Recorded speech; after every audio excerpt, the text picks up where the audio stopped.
Dear distinguished guests, I would like to welcome you to our panel, actually the last panel of today's forum. And our panel's title is Islamophobia in Western Societies, Politics and Daily Lives. In this panel, we have three distinguished scholars, Professor Amina YAQIN, Professor Lawrence PINTAK, and Professor Simon O'Meara. All these three scholars are focusing on Islam and Islamophobia from different perspectives. Since all the speakers of this panel are accommodating in Western countries, I believe their observations and remarks are very valuable for the participants of this forum. I don't want to steal more time from our guests and give the word to Professor Amina YAQIN first. Professor YAQIN is working in University of Exeter, and in her studies she focuses on honor, Islamic feminism, the veil, and post-colonial theory and media representations. She has many articles and books on these topics, including Framing Muslims, Stereotyping and Representation After 9/11, and Contesting Islamophobia, Media, Politics, and Culture. Today, she will talk on the challenges of Muslim dialogue in the... Tamam başkanım. Today, she will talk on the challenges of Muslim dialogue in the United Kingdom and the women question. I want to remind that all the participants have 15 minutes for their presentations, and Professor YAQIN, the word is yours. Okay, greetings. Assalamu alaikum, everyone. It's a pleasure to be here. Thank you so much for having me. I'm sorry I can't hear the proceedings at all, so I don't know what's got on ahead and what's coming. It's an honor to join this conference today and to speak on the challenge of Muslim dialogue in the UK and the woman question. That's what my paper is going to be about. The roots of Islamophobia in America and Europe are long and run deep, providing the context for attitudes towards Islam and Muslims, government policies, and mass and social media coverage.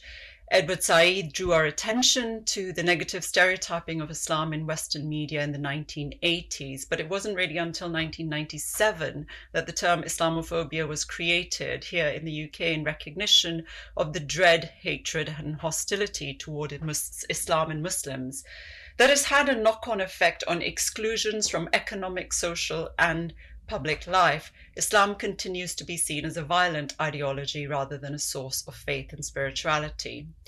So the beginning of the modern cycle of Islamophobia is often, in sort of modern times, often located at the time of the Iranian Revolution, which deposed the Western-backed Shah and saw the installation of the Islamic Republic in 1979, the decline of the Soviet Union in the 1980s, and the eventual collapse in 1991 led to the fear of a global threat of Islam, and then 9/11 events exacerbated and fed the growth of Islamophobia in the West.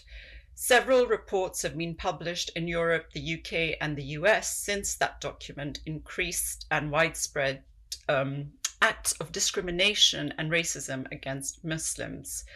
Far-right anti-immigrant political parties and political commentators in Europe have demonized Islam and Muslims. The international scope of Islamophobia was recognized and addressed by the United Nations in 2004 when Kofi Annan, the former Secretary General, underscored the global need to acknowledge and address this form of increasing bigotry at a UN conference.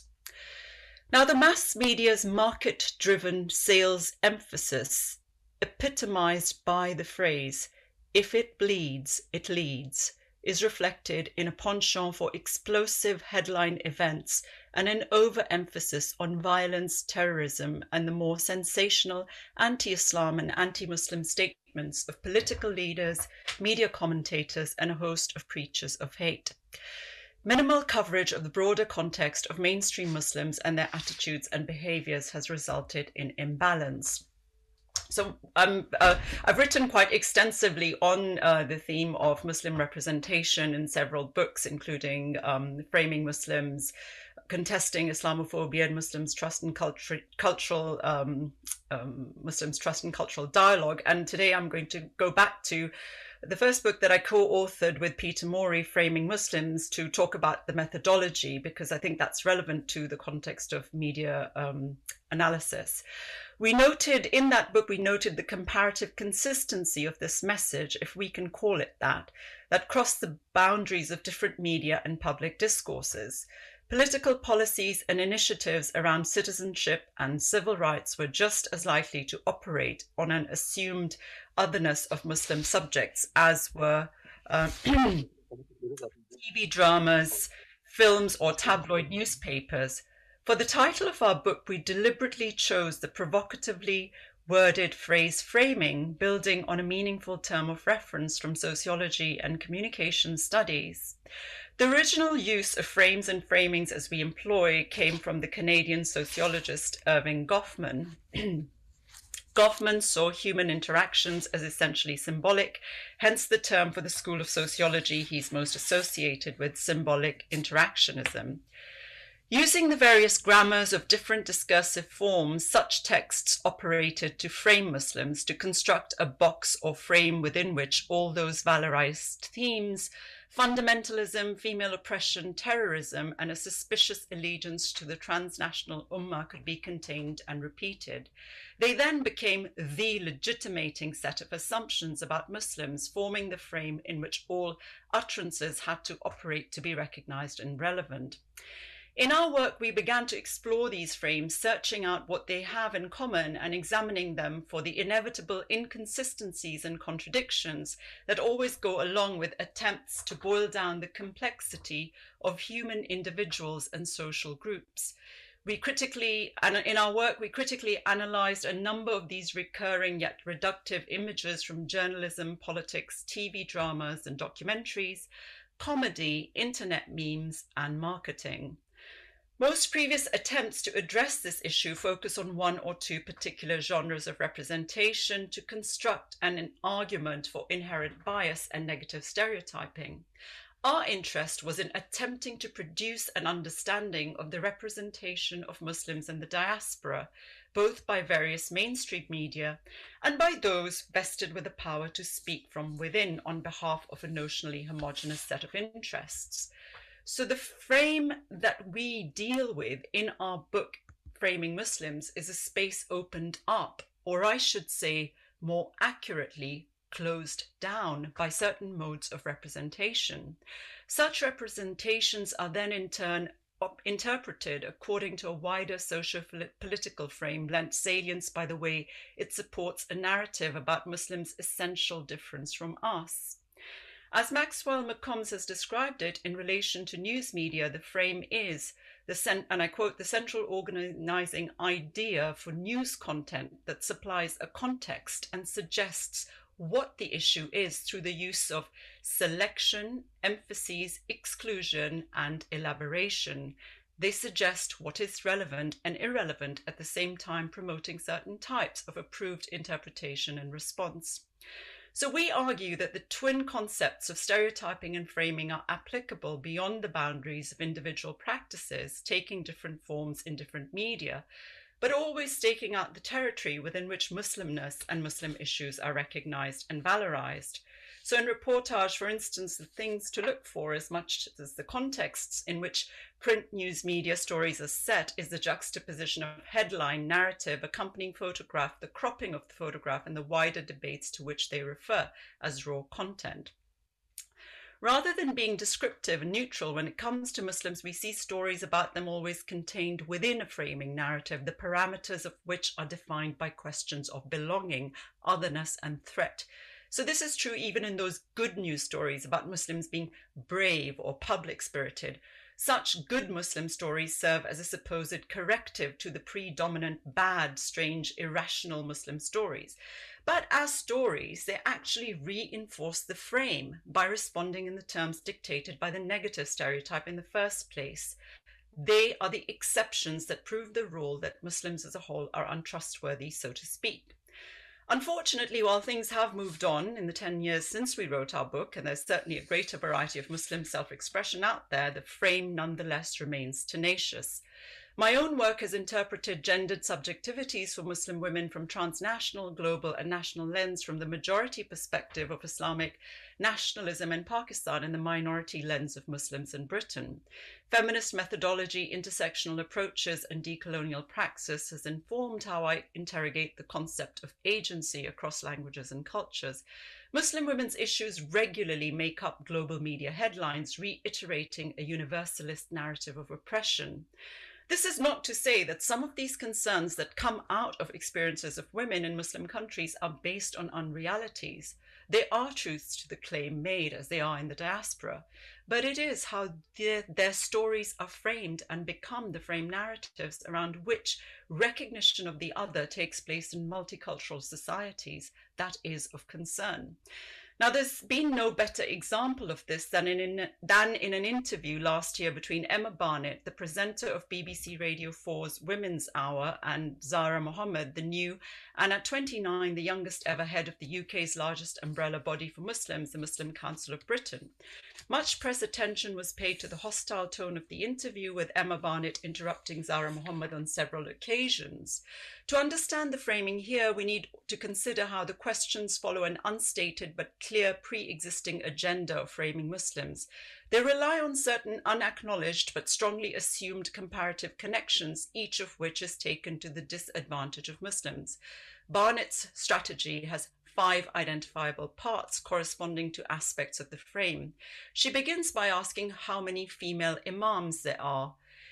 In this, Barnett overtly and mistakenly assumes a relevant comparison between the roles of imams and those of priests and rabbis in Christianity, Judaism, and Islam. This is fundamentally to misrecognize the clerical setup in Islam, where the role of religious authority is different. It's striking you can't answer that question, Barnett chides, as if some religious oversight should be part of Zahra Mohammed's role. This response also misleadingly brands the MCB as a group with some sort of purchase over religious practices, when it's actually a broad umbrella group organization for Muslims, with their many varieties of doctrines and practices, and from many different groups, plus converts as well. The second frame is that of extremism. Here, Barnett produces a quotation from a so-called, quote-unquote, moderate Muslim writing in the right-wing periodical The Spectator, a magazine which has a significant history of publishing Islamophobic authors and essays, to accuse the MCB of trying to silence certain shades of opinion. During an answer where Mohammed emphasizes her desire to bring more young people and women on board, Barnett interrupts again with a loaded question that assumes that what holds Muslim women back from public participation must be, and I quote, ultra-conservatism within Islam and local communities, or a general issue with patriarchy. So here are 2 framing themes for the price of 1, inwardness and misogyny. Actually, Mohammed sidesteps that trap very well by turning the focus onto other possible causes, such as socio-economic barriers and the need to talk to employers. She doesn't mention that it has been statistically proven that job applicants with Muslim names fare worse than other groups, whether they are women or not. This is where the discussion gets more tetchy, with Barnett determined to force home the frame argument that women are excluded from full social participation through some fault of the community.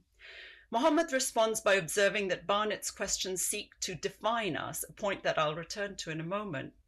The last 2 frames are macro-political. Barnett asks why the government refuses to engage with the MCB. Mohammed diplomatically refuses to be drawn. In fact, in Framing Muslims, we talk about how the MCB, since its establishment in the 1990s, has always provided a target whereby successive governments of different political persuasions have been able to browbeat and express their frustrations with what they see as a homogeneous and intractable singular Muslim community. The MCB were wooed by the Tony Blair government at the time of the attacks on Afghanistan and Iraq, and subsequently shunned and punished when they failed to bring Muslim communities on side with these imperialist adventures. They were further excluded when a senior member expressed anti-Semitic sentiments, and this unofficial ban on government engagement with the MCB remains in place despite the offending person being expelled and their views repudiated. Now, the last framing moment concerns Muslim-Jewish relations. Obviously, there are international flashpoints here, such as the unresolved Israel-Palestine issue. Yet the story of Muslim-Jewish relations in the UK is also one of interfaith and inter-community cooperation. Barnett's deployment of the idea of a troubled relationship between Judaism and Islam seems decontextualized. Is it relevant in the UK? If it is, that might be because of the comparatively new populist political tactic of attempting to play off communities against one another for political gain. In the last election, Labour were repeatedly accused of anti-Semitism, both by voices within the party, critical of the then leader Jeremy Corbyn, and by his conservative and right-wing tabloid opponents. At the same time, Labour accused the Conservatives of Islamophobia after a string of anti-Muslim comments and tweets were discovered among party activists and candidates for office. So this last frame, slipped in from nowhere, represents the newest and possibly most insidious aspect of the framing of Muslims. Not only are they a danger to the culture, traditions, beliefs and practices of the true British, that mythical category beloved by racists, refashioned by populism and cemented in the eyes of some by Brexit, they are also a threat to other minorities too. So these are the micro elements of the frame. But framing never only operates on one level. You have to think about the macro frames within which the micro frames operate. Here, these have to do with the conventions of broadcast interviewing, where the editor and program presenter dictate the topics, the pace, and the endpoint of conversations. Any departure from this is seen as unacceptable and vigorously resisted. To me, that's why Mohammed's complaint that Barnett was seeking to define us through her questions touched such a raw nerve. This relates to the bigger contest over how knowledge about Muslims should work in 2022. This is the overarching frame within which everything else sits. I'm thinking here of the letter of complaint which followed the interview, signed by more than 100 figures, criticising the BBC Woman's Hour for the tone and content of the interview. And the letter essentially set the context of the BBC, where Muslim voices are underrepresented, and called it a wider cultural problem when it comes to their representation. The BBC has historically had problems with diversity, as I note in an earlier article on framing Muslims in radio journalism. Interestingly, the letter notes the prevalence of prejudicial framing, remarking on how the most adversarial section, the ill-informed question about female imams, was subsequently used. The framing of the interview and clipping up of the female imam segment for social media mirrored the style and tone of an accountability interview with a politician, rather than authentically recognizing and engaging in what this represented for British Muslim women. So the word authentically is interesting here. What it comes down to is a battle over legitimate ways to hold debates between Muslims and others on matters of public importance. Barnett's essentially old-school approach reasserts the assumed right of the media to, in Usma Jamil's words, construct the categories used to give meaning to the Muslim subject. The demand of Muhammad in the interview is that she accept the validity of epistemological categories constructed by someone else.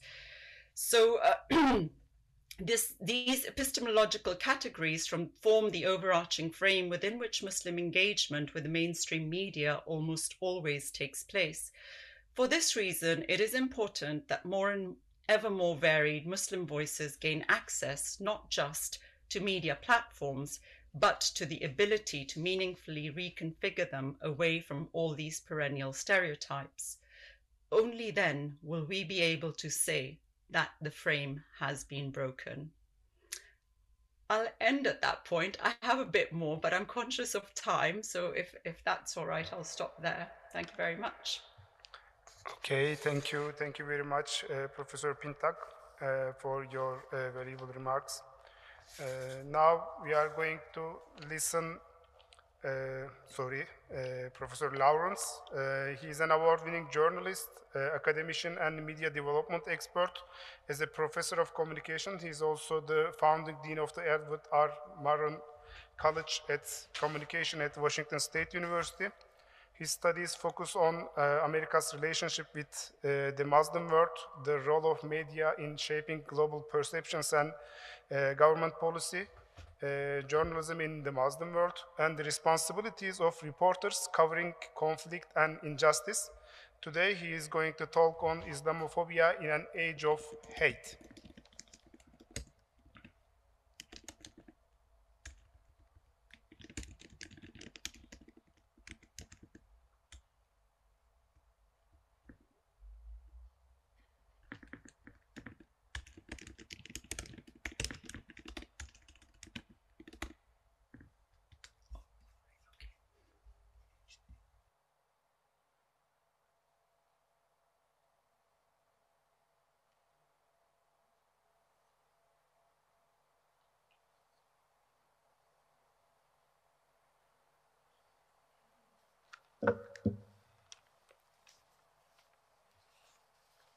Good afternoon. Assalamu alaikum.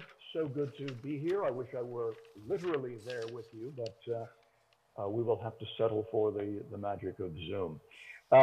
It is so honoring to be able to speak to this gathering. I've been looking forward to this since I got the call a couple of weeks ago. I find that in these kinds of presentations by distance between languages, it's often better, as Amina Dr. YAQIN just showed you, to have some visuals. So I'm going to share my screen with you. Oops. One second.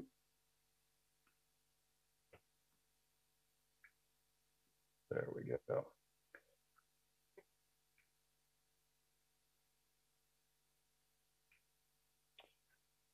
So what I wanted to talk to you about today was taking Islamophobia and focusing in large measure on the US, because Dr. YAQIN's just done such a great job on Britain, and kind of contextualizing it, putting it in the context of this age of hate that we're currently living in. This morning, when I was reading the New York Times, I saw a headline that a man hit a woman in the head 125 times in New York because she was Asian. He then kicked her and he spat on her. An older woman who just happened to be Asian. Now, when we say Asian in this context, we mean East Asian, not broad, rich Asian, not South Asian, etc. What does this have to do with the conversation about Islamophobia? Well, indulge me a little bit. What I want to do is give you a little overview of America and Islam from as summarized in my most recent book, looking at this arc of the relationship. And this arc goes way back. We think the first Muslims came to America in about 1527. Not long after that, less than 100 years later, we have American preachers like this man, Roger Williams, who prayed that the Pope and Muhammad would be flung into the lake that burns with fire and brimstone. And as, whoops, sorry, I just,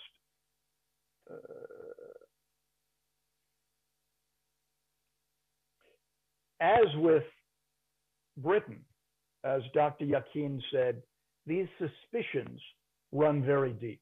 This cartoon was from the cover of New Yorker magazine back when Obama was president, and it was putting him in the guise of Hussein of Washington and his wife as a black militant.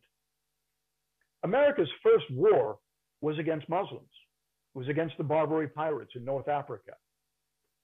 In fact, our national anthem, there's a stanza in it that is never used these days that says, and it's about that conflict. And the last part of it is, where each flaming star gleamed a meteor of war, and the turbaned head bowed to the terrible glare. The turbaned head, of course, being that of the Muslim foes in that conflict.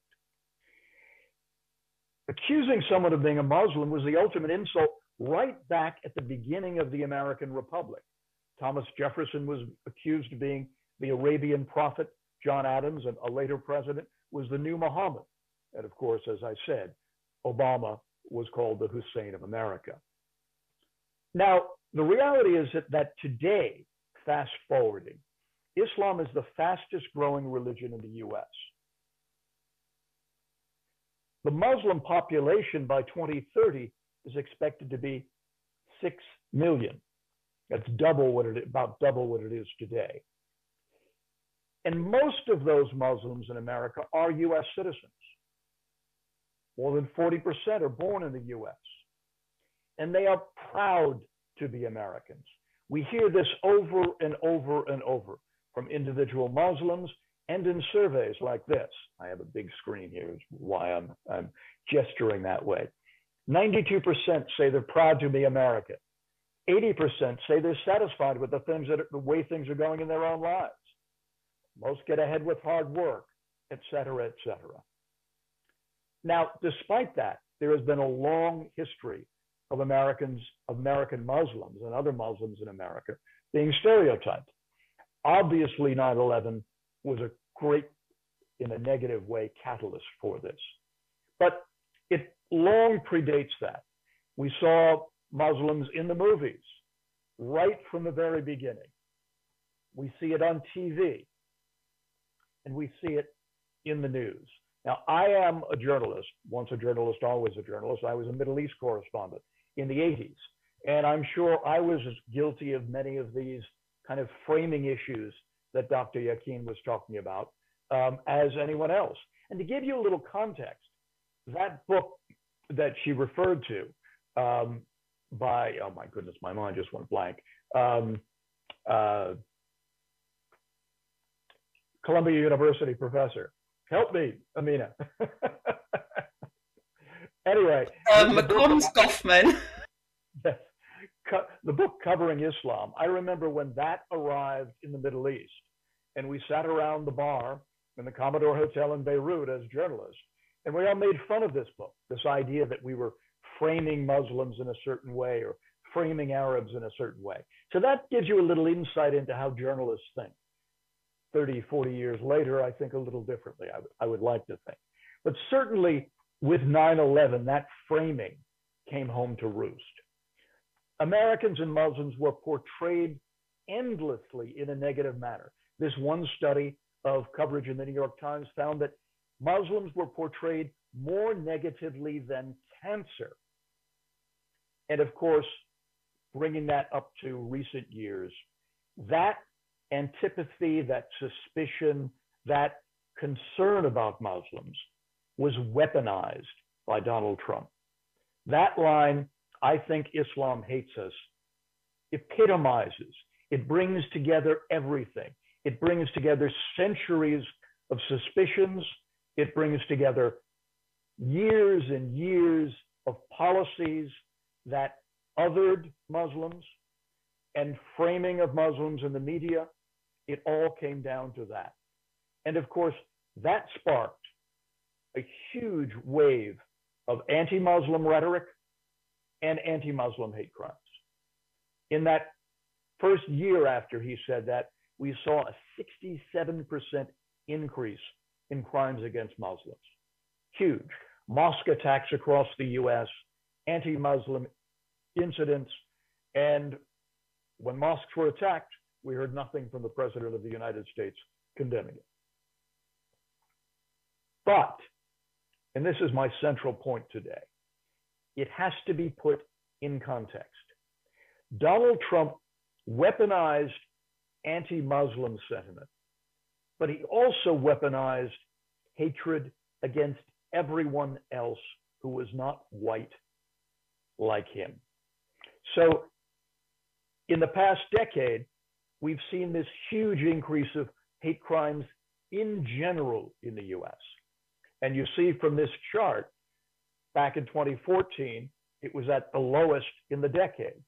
Trump started weaponizing anti-Muslim sentiment, anti-minority sentiment, anti-South American sentiment, and those hate crimes began to rise and are at an all-time high last year.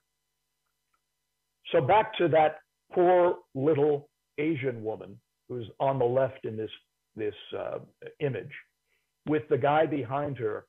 This is from security camera footage. The guy behind her about to attack her. That epitomizes this new wave of hatred in America. The fact that anti-Asian hate crimes are literally off the charts. Anti-Semitic, anti-Jewish attacks, and we all know the danger of using that term anti-Semitic, but in the way American Jews frame attacks on American Jews, it's anti-Semitic actions. And we see that we are virtually at an all-time high. Attacks against African Americans in the US constitute 50% of hate crimes, some of those by police, I might add. So the fact that there is Islamophobia, I'm not downplaying this, the fact that there are attacks on Muslims in the US, and again, I'm only talking about the US here, I'm not talking about India, I'm not talking about Germany, I'm not talking about France. That fact has to be kept in the context of overall hate crimes. But the other important thing to remember is that Islamophobia is not an accident. A couple of years ago, my research team and I did a study of the Muslim Americans who ran for office in the 2018 elections. And we ended up focusing on Ilhan Omar and Rashida Tlaib, who you will recognize as two women congresspersons who were elected. One is a Somali refugee, the other is a Palestinian American. And obviously Ilhan Omar is a Somali American now. But my point is that both of them are Muslims. They are the first women elected to Congress, women Muslims elected to Congress in the US. And we studied the Twitter dialogue around them. And we found that 70% of every tweet that mentioned Ilhan Omar was an Islamophobic tweet. Now, I don't expect you to understand exactly what you're looking at, but these are the patterns when you take tweets and look at the connections between them, look at where they lead from, where they lead to, who's speaking to who. And what we found was very important. Even though 70% of those tweets were Islamophobic, of close to 1 million tweets were Islamophobic, the people, the accounts that were responsible for generating those tweets were just a handful. And then we had this universe of automated bots that spread those Islamophobic tweets across the Twitter sphere. Some people who were semi-innocent people who just kind of leaned toward Trump, leaned toward right-wing stuff, automatically retweeted them. But the vast majority of the retweets came from automated bots like this one, Patriot Jen, which is what we call a sock puppet. It's controlled by a human being, but it's an automated system. And that individual or that organization will be running hundreds of these automated bots that are taking anything that is Islamophobic and spreading it out to the Twitter sphere. It is all done automatically. It is all done for a variety of reasons. Now, like this account happens to be a pro-Trump account, but it's interesting to know that in our study, we found some of these accounts that were retweeting Islamophobic content about these two women running at the time, running for Congress. Some were Saudi accounts, some were Israeli accounts, some were Iranian accounts.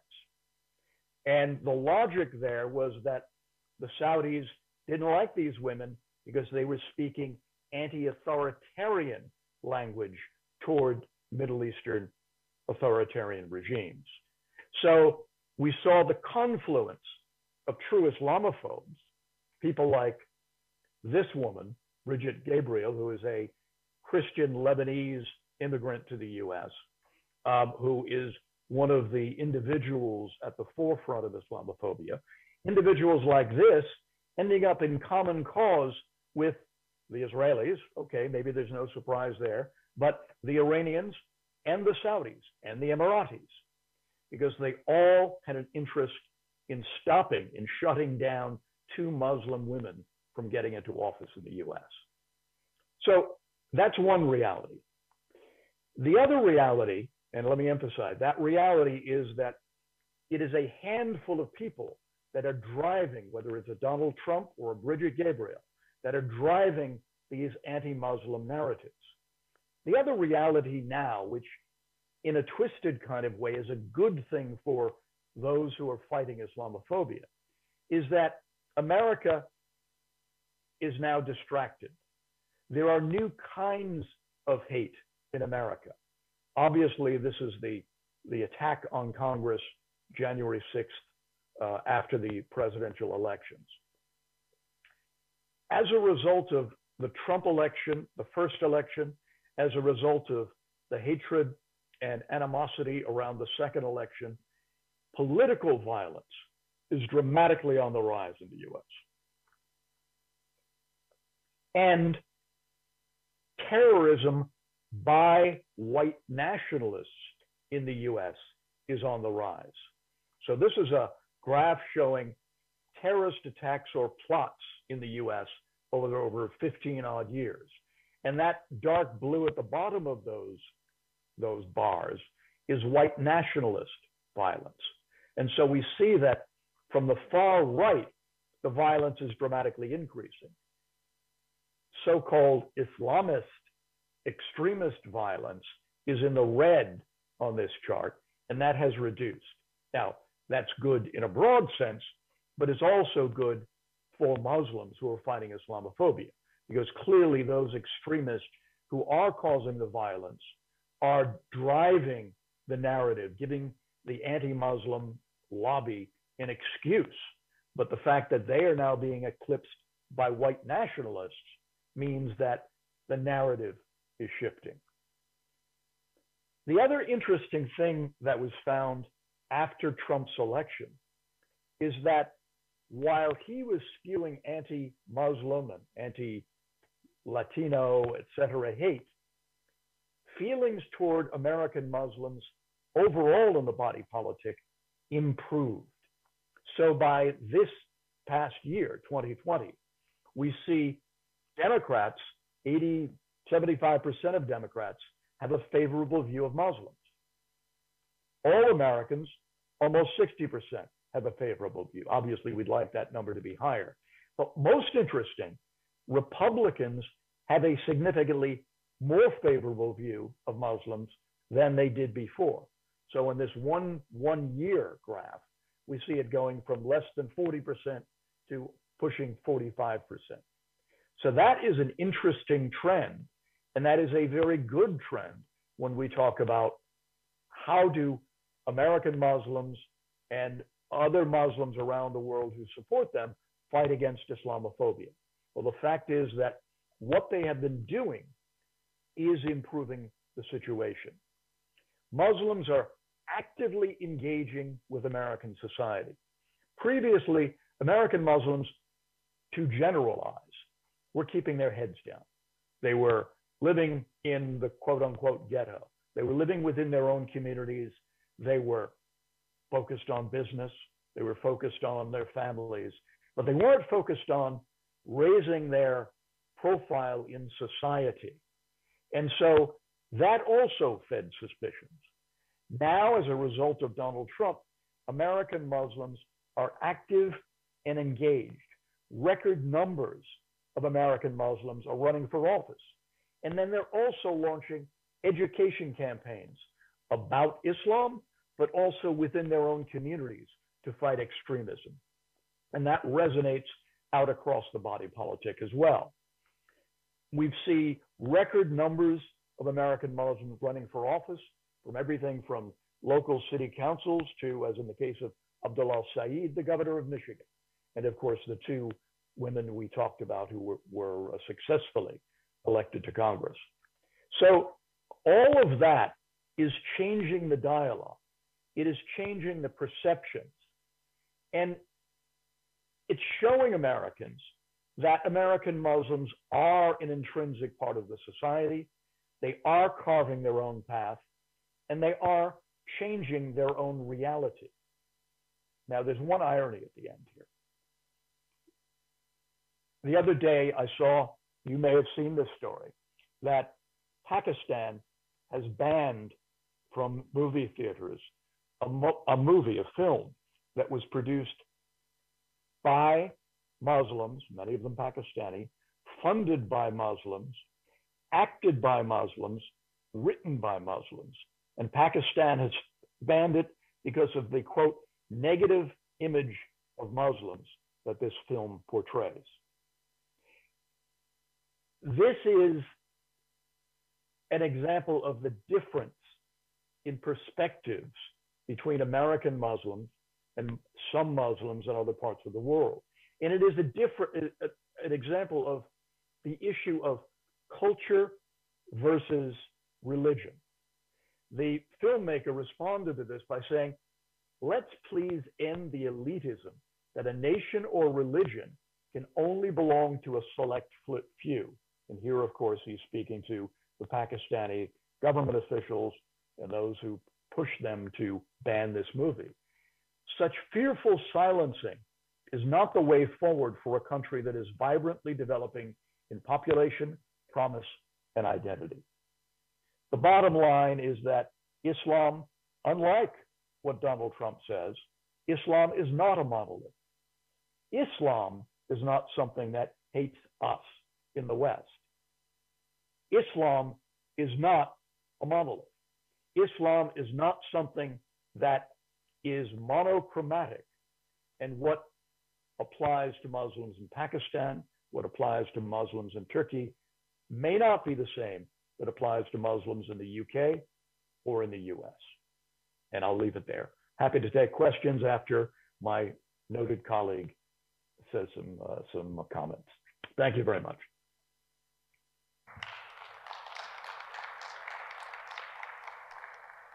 Professor PINTAK, thank you very much for your remarks. Our final guest is Professor Simon O'Meara. Professor O'Meara works in the University of London. His studies focus on history of architecture and archaeology of Islamic Middle East. I believe his studies are particularly important since they especially focus on Islam part of Islamic Islam. He also authored many articles and books on these topics, including Kabe Orientations, Readings in Islam's Ancient House. The title of Professor O'Meara's presentation is Islamophobia, the Turn to Islam in the Academic Study of Islamic Art and Architecture. And let me give you the word.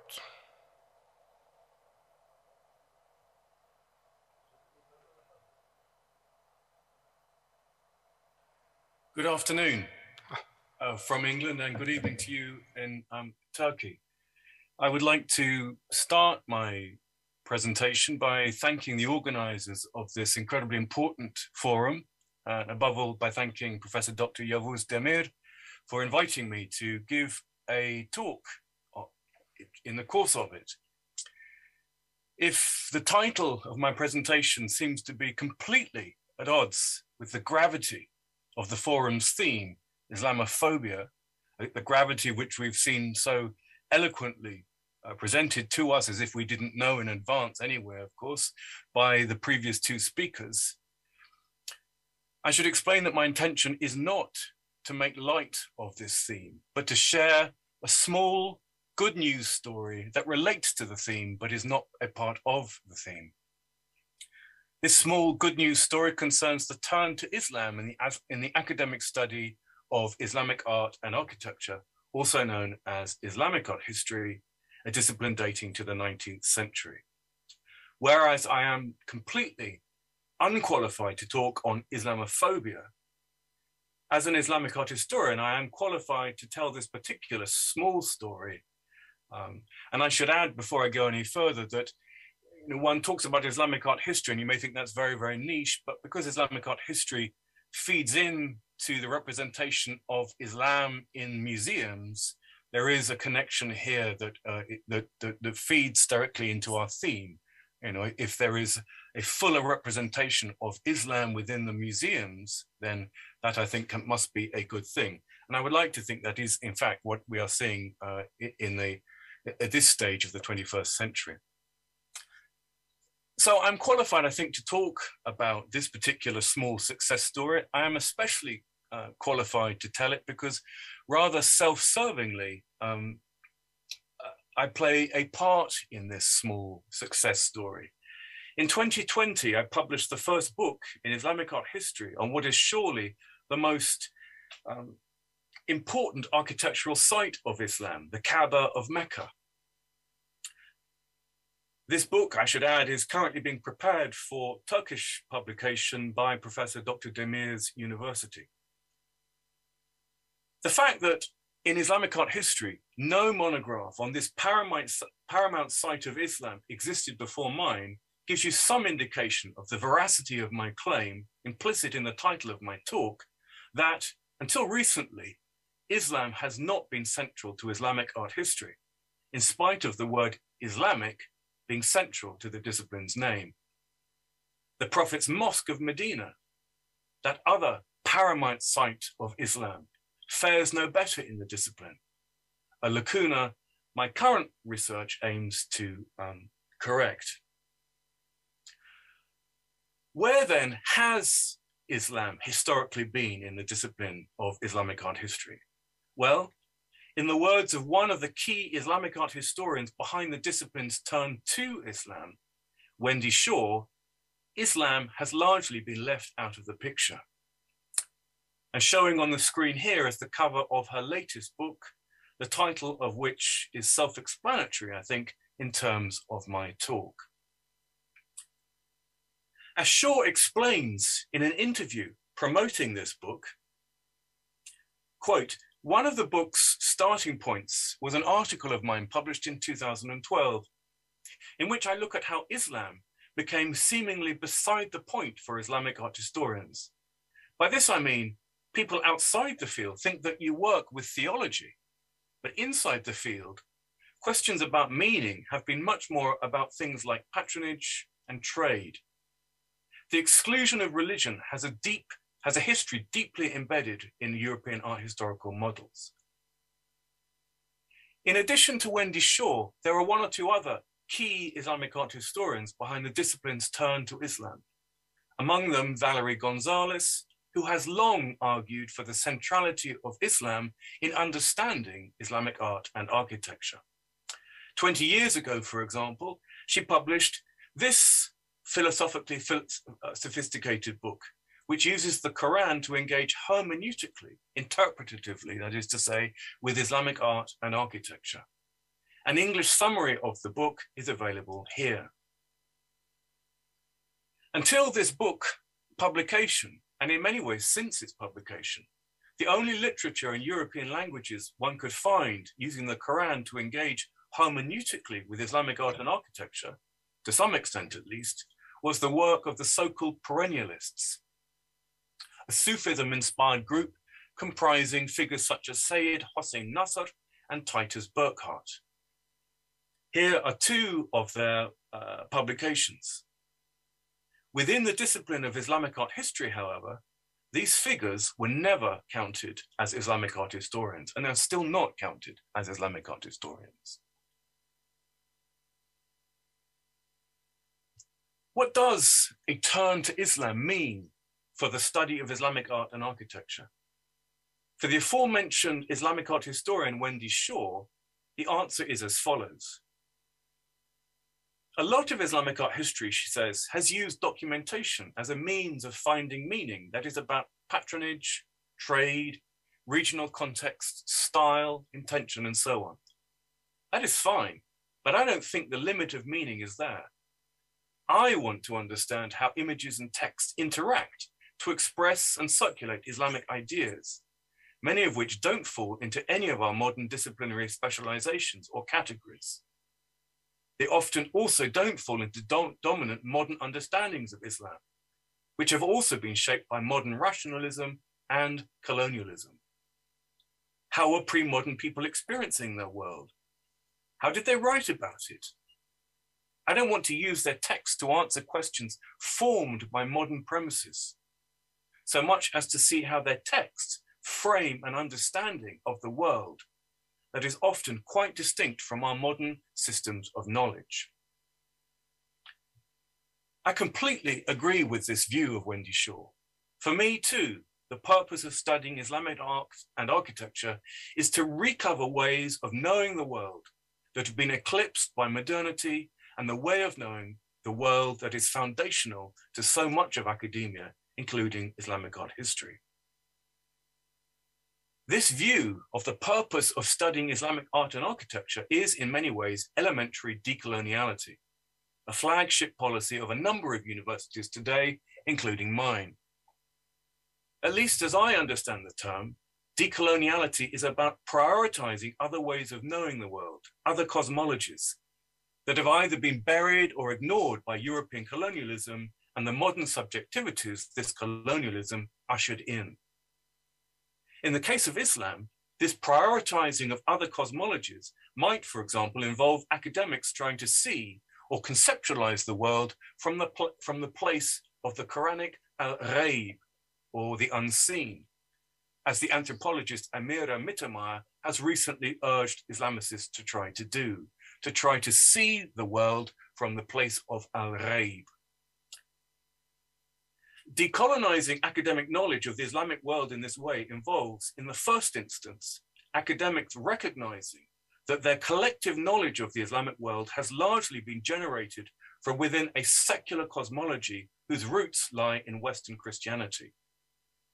In the second instance, with specific reference to Islamic art history, it involves recognizing that the bodily senses humans use in perceiving the world are significantly culturally calibrated, and that modern bodies perceive differently to pre-modern bodies.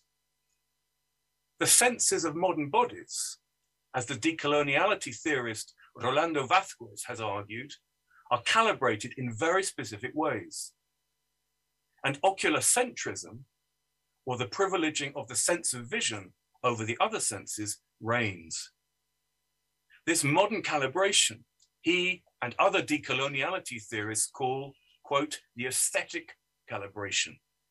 And he argues that museums, including Islamic art museums, enforce this particular aesthetic calibration.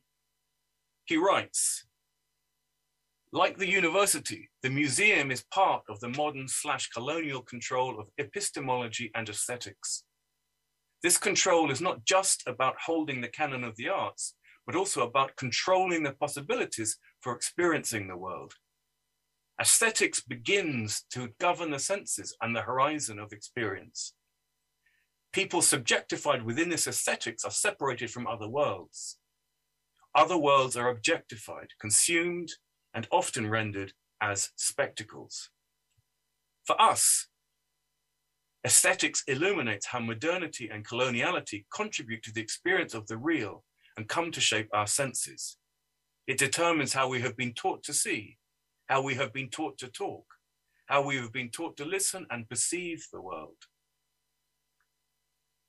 Something of this modern sensory calibration, or in Vázquez's words, subjectifying, is apparent in this painting by the early 20th century Lebanese artist Omar Onsi, which shows Druze women staring goggle-eyed at a painting of nude women on display at an exhibition, while to their right, a European-style couple disinterestedly converse.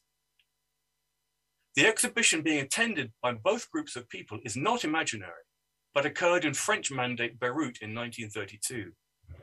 It, and other exhibitions like it, were intended by the artists exhibiting in it to help make Lebanon modern. Making the people of Lebanon look at and admire nude paintings was central to this pedagogic strategy. Those members of Lebanese society who showed reluctance to play their part in the educational program were represented by the same artists as the very antithesis of modernity, ignorant and reactionary. And here you can see these ignorant/reactionary stereotypical figures looking at a nude and being dumbfounded by it. In the turn to Islam, in the academic study of Islamic art and architecture, the intention of the Islamic art historians pursuing this term is not to make viewers of Islamic art Muslim, but to help viewers see and understand the world from which this art and architecture comes. Love this world the viewers may not, but see it first they should. Does that count as beneficial, critical Islamophilia? Thank you for your attention. Thank you, Professor O'Meara, for your valuable remarks. This was the final presentation of our panel. I would like to thank Professor Amina YAQIN, Professor Lawrence PINTAK, and Professor Simon O'Meara for their valuable contributions. And thank you for listening and for your patience.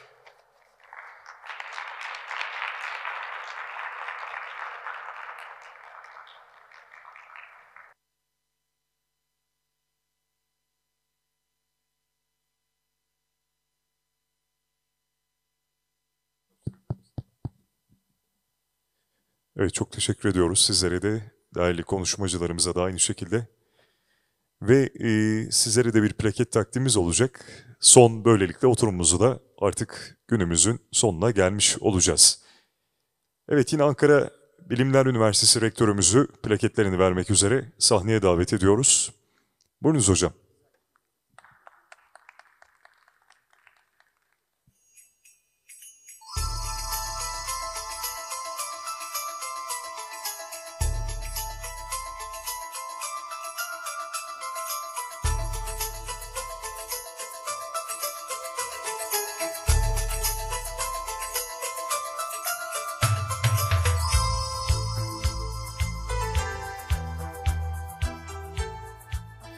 Evet, Ankara Bilim Üniversitesi Siyaset Bilimi ve Kamu Yönetimi Bölümü Bölüm Başkanı Sayın Doktor Başar BAYSAL şu anda plaketlerini alıyor. Çok teşekkür ediyoruz. Efendim, böylelikle 2. Uluslararası Medya ve İslamofobi Forumumuzun sonuna geldik. Katılımınız için tüm değerli konuklarımıza şükranlarımızı sunuyoruz ve burada paylaşılan görüşler ışığında dünyadaki İslam karşıtlığının son bulmasını temenni ediyoruz ve kalın sağlıcakla diyoruz. Sağ olun, var olun, Allah'a emanet olun.